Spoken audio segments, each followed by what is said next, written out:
homily today, the Feast of the Annunciation.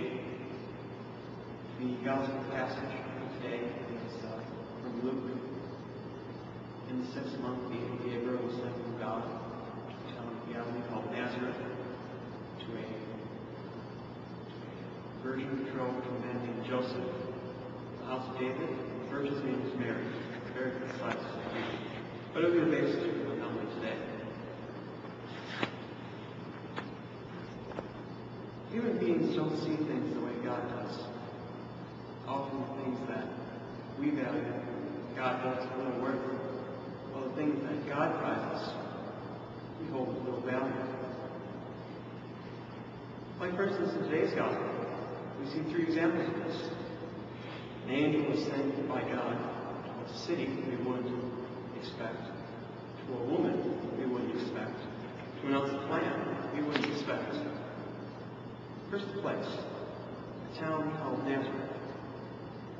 The Annunciation, the announcement, which we celebrate today, didn't happen in Jerusalem or Rome or any of the other great cities of the ancient world. It happened in a place that the Apostle Nathaniel once asked, can anything good come from Nazareth? In its day, Nazareth was a town of about 1,600, 2,000 people, about the size of Austin or Fall Creek today. It wasn't a place of any great status or great wealth. You wouldn't find many big houses there. But it was a place where a humble, hard-working man, a craftsman, could have enough to provide for his wife and child, to give them everything that a happy, holy family needs. They were by no means wealthy, but they had everything they needed. Clothes and a roof for warmth, food shared every night around the table. They were by no means wealthy, but they were rich, where they shared the gift of each other's presence. They knew they were not rich, but they had enough. And like God, they recognized that enough was as good as a feast. But sadly, many people today don't see the way God does. Now consider the person God chose, a virgin named Mary.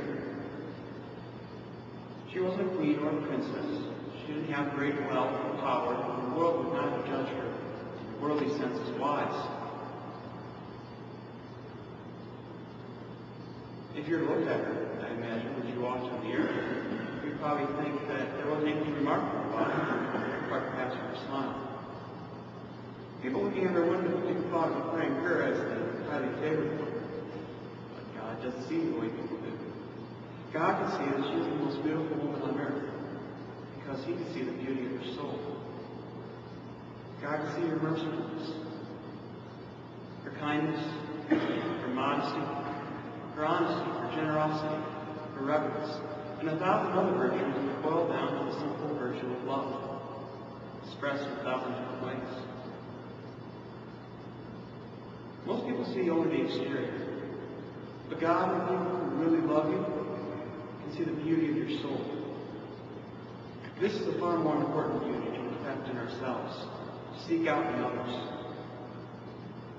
But unfortunately, many people today don't see the way God does. And now finally, let's look at God's plan. Gabriel goes on to explain to Mary God's plan of how she will bear a child who is the Son of God. Because Mary said yes to that plan, despite the uncertainty and confusion of the time, because she embraced God's will, today, March 25th, we celebrate the Annunciation. And 9 months from now, December 25th, we'll celebrate Christmas.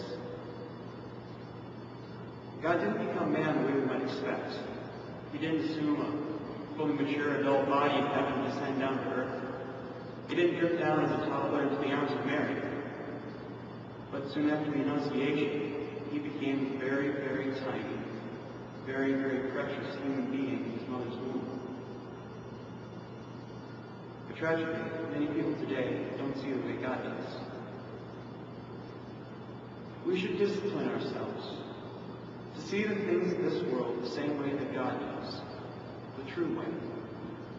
To recognize what true riches are, to recognize what true beauty is, and to recognize the dignity of every human life. As we offer this Eucharist, ask God to give us all His true vision of these and all things. Are we doing intentions today?